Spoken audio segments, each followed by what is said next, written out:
Welcome to the Jazz Flyte Podcast. I'm your host, Darrell Scott, and together we will dive into the lives and careers of the jazz legends who have left a rhythmic imprint on the world. Be prepared to reminisce on the highs and the lows of their musical journey and the trials that sculpted their timeless musical gems. We'll preserve the legacy of these extraordinary maestros and find inspiration in the melodies of their lives. Subscribe now and never miss a beat. Now, let's get to the show.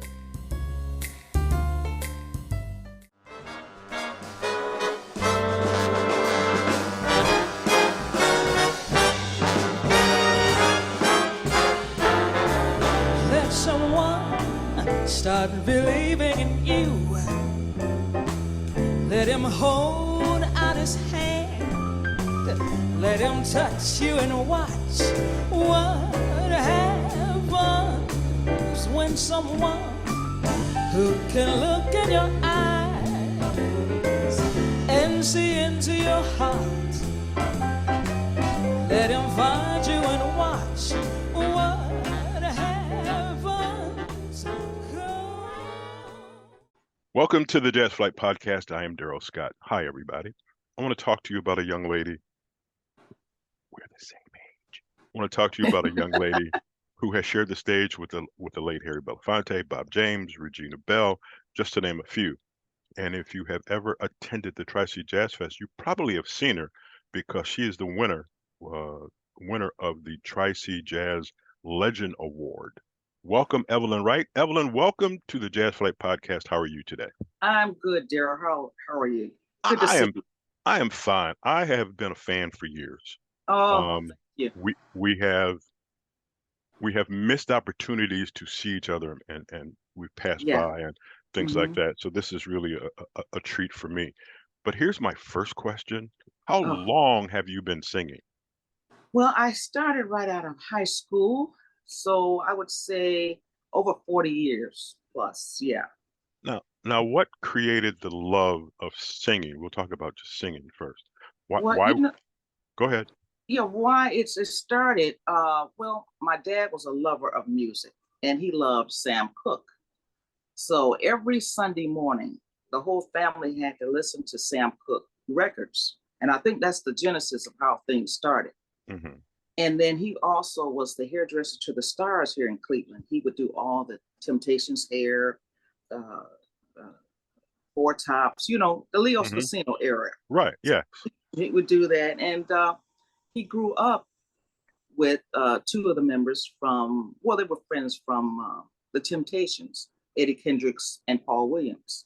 So they would always come to the house. I was small, but I remembered them. And they would sing. And so music was always around me, and I started to have a love for that. And he introduced me, like I said, to Sam Cooke. And then he said, "You want to sing?" He said, "I want you to listen to Billie Holiday." And I was introduced to her, but didn't quite like her because I thought her voice was a little, strange, but I grew to love her. But from that, I started listening to Nat Cole,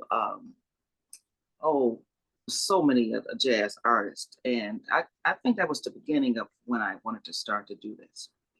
Mm-hmm. Now, as a teenager, you're now performing in front of people. How do you get over that fear? Because I know so many people. Oh, it took years, Darrell. I tell you right now, I think about it back then. I was morbid. I was in fear. It took years for me to overcome that. But as the years went on, and they reciprocated their love to me, I started to get a little better about that. But it was hard. Tell me in your opinion, what is it like to perform in front of people? I mean, because not a lot of people, and I don't mean just speaking in front of people. Okay. You're singing and performing and doing your best to do your job correctly. Tell me about that feeling. Oh, that feeling, I can never explain it because they're giving the love back to me. I've performed for so many audiences here in Cleveland, and they still come out to see me, so that's a good sign. So, but the feeling, I can't explain it. It's something you cannot, like I said, you can't explain it. It's a love that goes beyond bounds, but I love it. It's my joy, it's my passion, and I love doing it. Good. And don't get me wrong, I enjoy it, and all the fans enjoy it. Now, during the beginning of your career, who actually were your influences? Who were the singers that you took information from, took things from, and got it into your personality? Wow. Well, locally, there were some singers back in the day. There were a lot of singers back then. They're not like as plentiful as they were back in the day. But there was a singer by the name of Phyllis Wheaton is her maiden name. She still sings around here today. I would go listen to her. There was another lady by the name of Betty White. Now, these are named people, they may not know these singers, Right. but they helped inspire me to continue to do this music. But far as nationally, I loved Dion Warwick. Hmm. I think, yeah, she really did a lot for me. I remember listening to her one night performing Alpha, and that's one of my favorite songs. And it just, the light bulb went on. I said, I think I want to do this for a living. So I started pursuing it. But I think she was very instrumental. Of course, I love Gladys. And then back in the day, I did a lot of R&B music. I love Shaka Khan, Denise Williams, Natalie Cole, but I would always interject the jazz in there. I would put some, Nat Cole or some of the standards that I do today, because they're everlasting. They last forever. You can do those from till the end of time. Now, you graduated high school, you stay in the music industry, and you're part of a band. You had some obstacles when you first began. Can you just talk about a couple of those things and how you dealt with them? Oh yeah. Now, after high school, I did a few clubs around the city, and then I got an opportunity to go on the road with a show band out of Pittsburgh. So we traveled about maybe 3-4 years, but they were all white. I was the only Black in the band. So we dealt with a lot of racism back then. It was, you would go into a hotel and they didn't want to, they would literally say, no, she can't come. So I dealt with a lot of that. And so that was very disheartening. How did you persevere? Did you just keep going? Did you go out and perform even stronger when you were on stage and goes, let me kind of show you what I can do? Absolutely, because it was my joy and passion. And in the end, it would sort of ease people in what they would come together. I think music is such a powerful force that can overcome a lot of the discriminations that we have amongst us. But I persevered. I said, that's it. This is what I want to do. I'm going to continue to do it. So I dealt with a lot of that and, continued on. And you do it so well. So you're performing and all of a sudden, some guy calls you and says he wants you to open his show. So when Harry Belafonte calls, and after you get over the shock of the fact that Harry Belafonte is calling you, talk about that experience, because I can't imagine, all of a sudden this luminary calls you and it says he wants you to perform on stage with him. Well, I don't know if I could say anything. Well, I was with some other singers on that opening for Harry. That was at the Front Row Theater. Of course, everybody remembers the Front Row. Oh, yes. So it was with a compilation of other singers on that particular one. But I did open for Mel Torme. Okay. I got the call for that. WCPN is a radio station here in Cleveland. And that was the genesis of it starting to go on. So we did the opening night and they flipped the switch that night. So I opened for him. And when they flipped the switch on for Mel, the sound was just atrocious. So he was very upset. So it was kind of a weird kind of night though, but he was a great guy. But yeah, I opened for him. Yeah. How do you, when you see or hear that, once again, that's a feeling thing. All of a sudden you go out, you knock him dead and his sound is horrible. Oh. Do you want to brag about it? Do you want to go, no. let me be calm?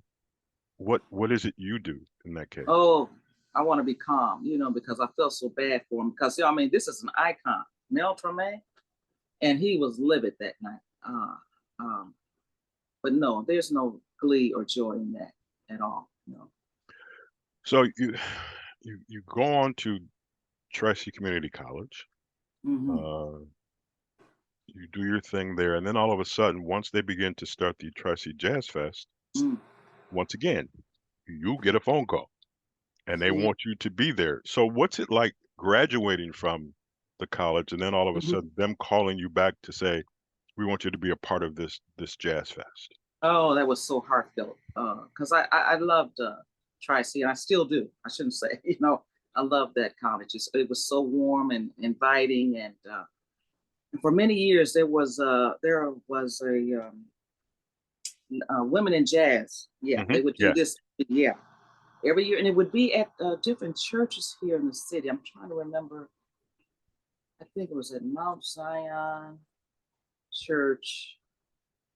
And each year it would get bigger and bigger because it was a community event and all the singers would come together.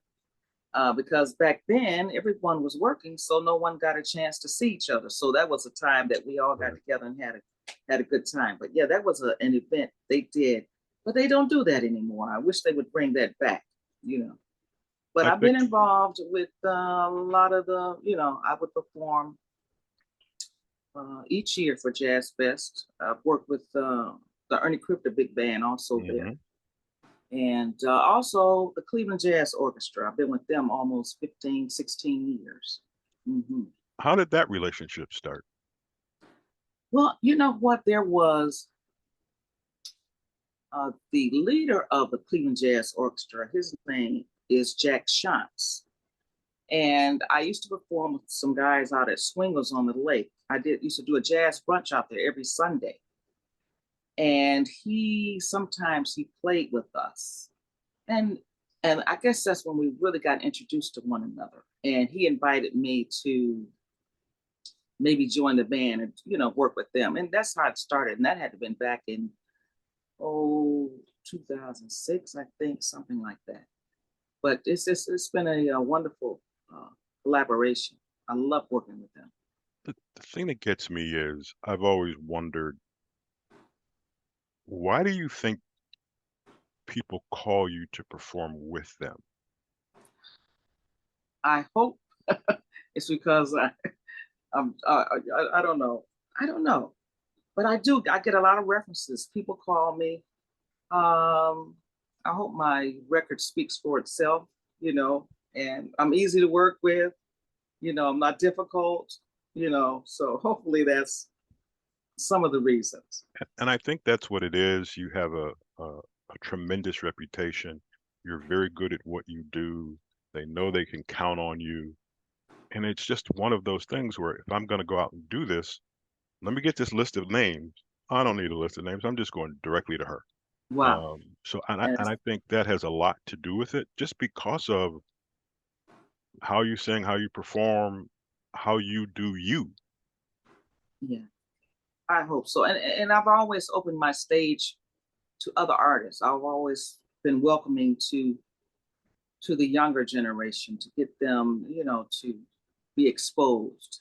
I share my stage many times, and it's the love that I have to share, and we need more of that.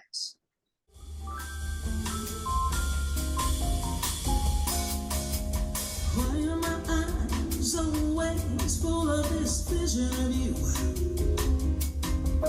Why do I dream silly dreams that I fear won't come true? I long to show you the stars. I long to show you the sea. I long to speak of my love, but they don't come on to me. When you talk about sharing the stage, are there women out there now that you are listening to, that you like? And that could be locally or nationally or anything. Because I think the style of what you do has diminished a bit, not necessarily you, but just that style of music, because there's no Ellas, there's no Carmens, there's no Sarahs. Yeah. What, who are you Yeah. watching? You know what? Yeah, it's diminishing to some degree, but I'm sure you've heard of the wonderful Samira Joy. Yes, yes. Come out. And I think she's starting to open the door for the millennials to come back and listen to this music. Because, a lot of times when I would say, well, I sing jazz, people are turned off because a lot of people don't like that. It's almost an elitist group of people that like this music. And then I've had people come in and say, I like that. I enjoyed that. I said, well, that's jazz. I said, so you like that, But like I said, she's bringing a new audience to this music. Hopefully we can keep it going. Because, you got Ella Fitzgerald and Sarah, and we're talking over 100 years. So, this music had to be still a great piece of work that we listen to. It embodies what I try to do. That's my joy. I love, like I said, I love Sarah, Nancy Wilson, Carmen McRae. And for those who don't know of them, please go Google them, look them up, YouTube them, But then you have some of the younger people. You got Diane Reeves, you got Diana Krall, Dee Dee Bridgewater. She's been around a while. Right, yes. So we still try to keep it going. But thanks to Samira, I think it's a whole nother group that's going to come in and enjoy. I mean, Samira's a person we're going to do our best to get on the show, and I think we have an option to do that. But if you were queen of communication and you wanted to get this music back out there, what would you do? And to digress a bit, why do you think it is diminishing? I don't know, but we need to implement it more into the schools. If we start even at the youngest age, elementary schools, and try to get this into their souls and introduce this music to them, that would help, because they don't know about it. They just don't know, and the schools, of course, music is one of the first things to go. I mean, the funds aren't there, but I'm in the process of going into some of the schools with the Cleveland Pops Orchestra. I work with them from time, and we've been talking about going into the schools to introduce some of this music to the children, and also with Cleveland Jazz Orchestra also. Yes. That's got to be kind of I'll say it this way, kind of a tireless task, because I think children are so inundated with, and not necessarily anything against it, but the rap, and that's all they see, and that's all they hear, and they don't see a person who is part of that, that's not publicized, that's not in the media, that's not marketed. We need more people like yourself to be the face of the comeback, we'll say. Yes, we just need to put it in the schools because they don't know. Right. Like you say, that's all they hear. They hear the rap and the pop and all these other styles of music, which is nothing wrong with it. I'm not, but we need to put some of this other culture in their souls and their beings, and they will, appreciate it. Now, we had this thing a couple of years ago called COVID, which forced everybody to go and work from home. First of all, how did you deal with that? And then secondly, talk about the technology that now has put you kind of in a different frame of mind. Listen, back during that time, I am, what do they call it? Dummies for computers or whatever. So I was working with the wonderful Dominic Farinacci. I don't know if you know of him. I know Dominic, yes. Because he's over the jazz department down at Tri-C. So he would call me, and we did a lot of things together. And he introduced me to how to do what I'm doing here now. So I got through COVID pretty much through him. We did concerts at Tri-C also with no audience. We did concerts at the Bop Stop, no audience. And a lot of times I had to learn how to, someone would record something in New York, and they would send me the track. and then I would record it in some kind of way. They gelled it together, and it was a performance. I mean, but it worked, but it was very new for me because I am not computer savvy whatsoever. So, but I got through it doing some of those things. And I also worked with the wonderful Lauren Schoenberg. He taught at Juilliard. We did a few things over Zoom. He would send me things and I would read certain things and sing. And so I got through it though. It was rough though, Darrell. It was rough. So now you're a computer expert? No, still not. Still not that. And So, even today, I hadn't been on in a while. I'm like, I hope I hit the right button. well, we'll give you some practice here.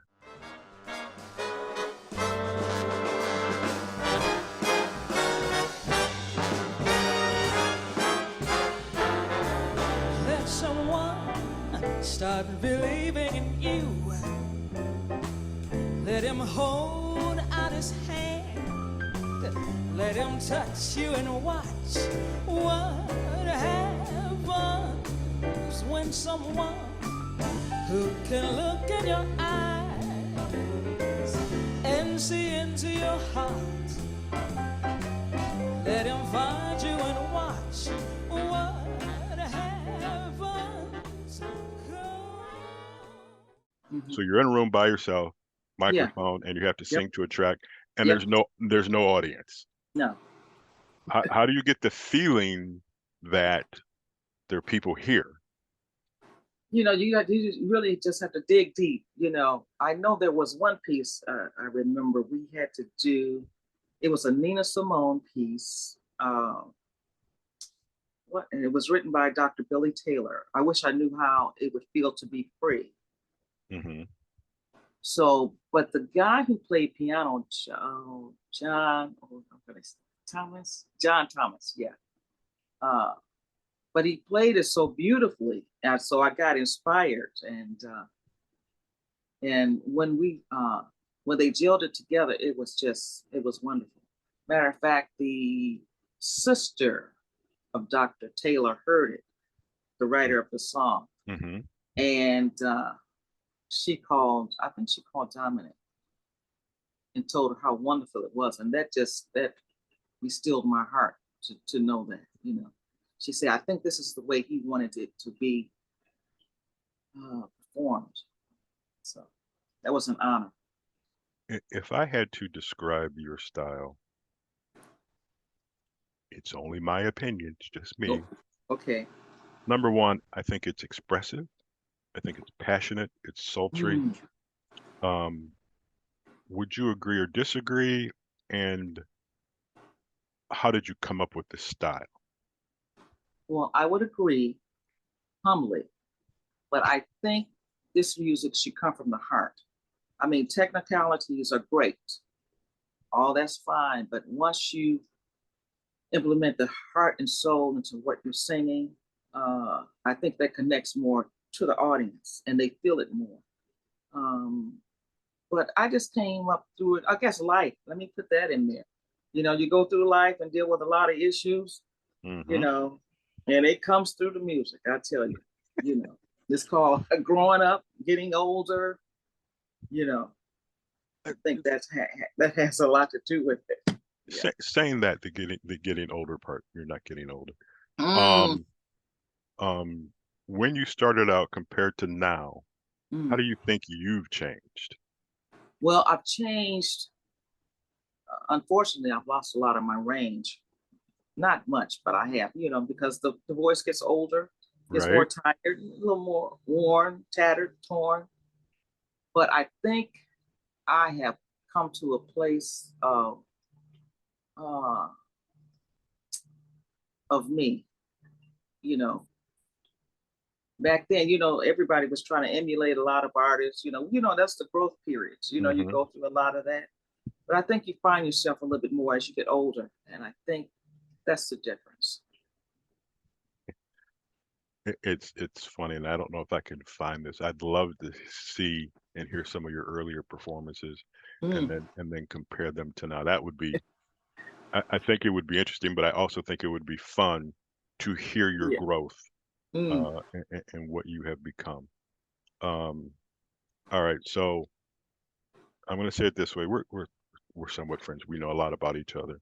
Yes. I have not heard a CD, album, music stream from you. When can we get something? And I got no problem saying this, that I can buy and put over on one of those shelves. So if all of a sudden if something hits me, I can go, I'm going to put this in the player and stream it or whatever, and get it, because I think, and I'm sure I'm not the only one Oh, that wants to have something. Because don't get me wrong, you all appear everywhere, and it's yeah. tough to keep up with that. And we'll talk about that in a second. But is there a possibility of a CD, album, whatever we want to call it these days? Yeah. Oh, well, it's very possible. I hope to do it soon, Darrell. It's not that I'm being lazy about it, but I have performed on other, artists' Right, pieces, so, but it's time for me to do something after all this time, and it's going to right. happen. We're very, very soon. I I have to do it. If you need me to start the petition, I will. I got no Oh, problem with that. oh, I love you. Um, but I mean, I think just because we have to remember performances, and don't Hmm. get me wrong, Google is a wonderful thing, and I don't know if you do Spotify and all that sort of stuff. It's good, but sometimes you want to sit in the audience and see the person and feel that, and have Yeah, the opportunity to come up to you and go, I really enjoyed the show tonight, but you got to exactly. do more. And I love that. You know what I love so much about Nighttown here in the city when it was Hmm. alive? It was so intimate, and you kind of converse with everybody. So there was a camaraderie that I loved about that place. Also, the Bob Stop. I love that venue. It's very intimate, but we need more of that for sure. So I guess we can ask, where are you playing now? Is there a calendar that I can go to that shows where you're going to be and where I need to go to? Is there anything like that we can find? I do a lot of private events now. A lot of the Hmm. weddings and private functions mostly. There are not many clubs anymore. Like I said, Nighttown's Right. gone, and Bob Stop is still active. And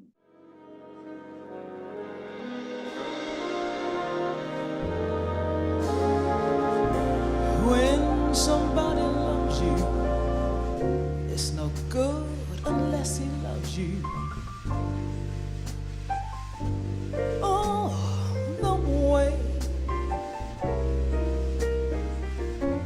having to be near you when you need someone to cheer you.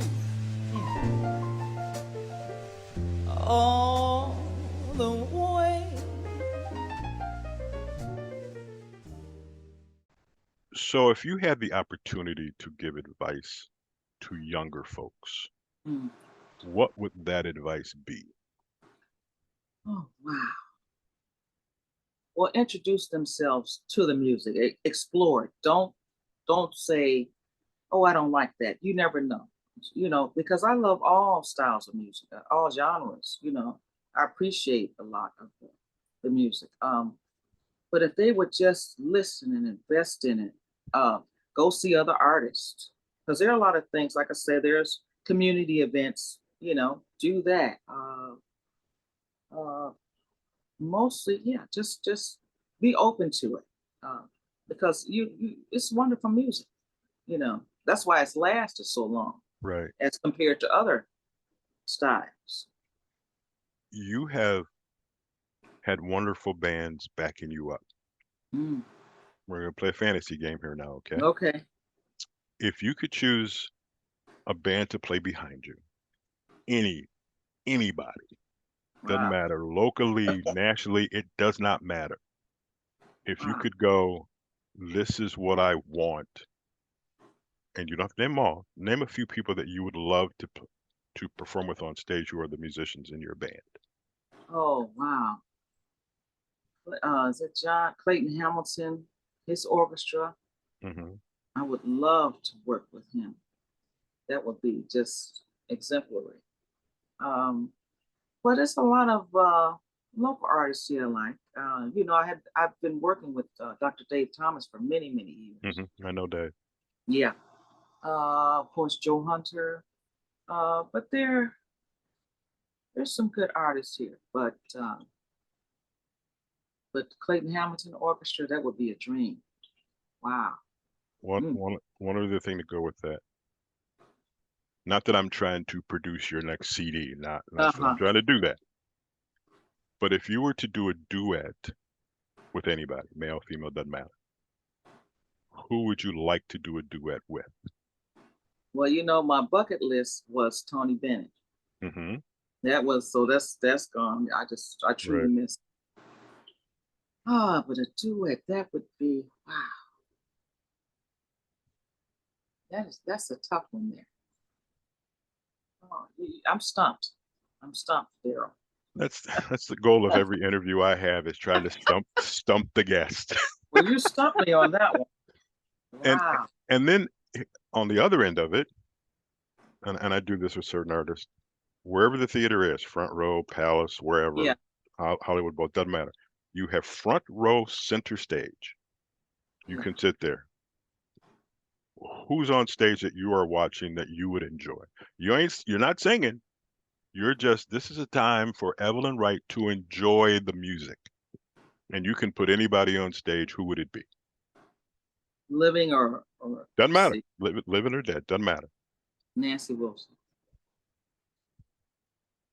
Yeah. Man. Yeah, she does it for me. Wow. And I've seen her many times, and I met her. I said, Miss Wilson, I just want to get some advice from you.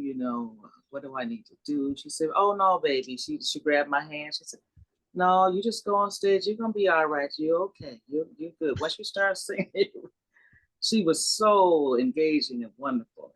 Just beautiful. Yeah. Mm-hmm. Do you enjoy that feeling? Do you seek advice from these folks? Yes. Oh yes. I've met many just to get some knowledge or some wisdom or just direction. Because we all need that. Because you can never think you know everything, because you don't. The minute you think you know everything, you're done. Because you're constantly learning. I don't care how old you are, how young you are. That's one thing you have to know about, for sure. All right, Evelyn. I greatly appreciate the time. As I say, I've learned things. When that project comes out, you need to call me and let me know.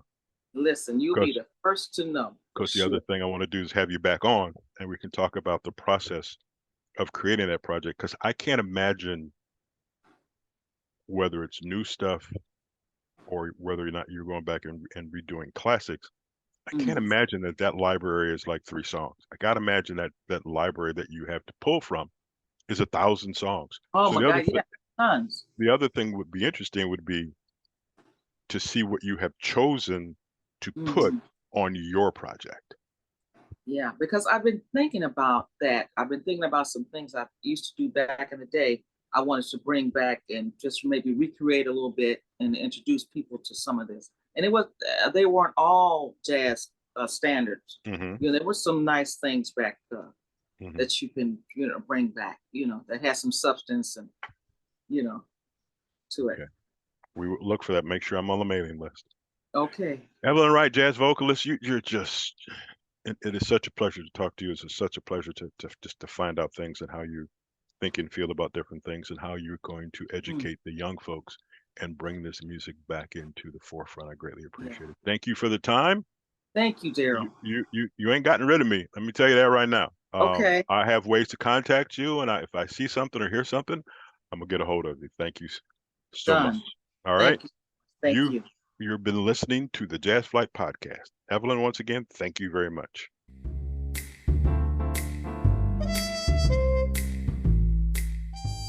Thank you for tuning in to the Jazz Flyte Podcast. I hope you enjoy these stories and soulful melodies that grew through the doors of time. If you want to stay connected with the latest updates and episodes, don't forget to subscribe to my channel and hit the notification bell. Until next time, I'm Darrell Scott.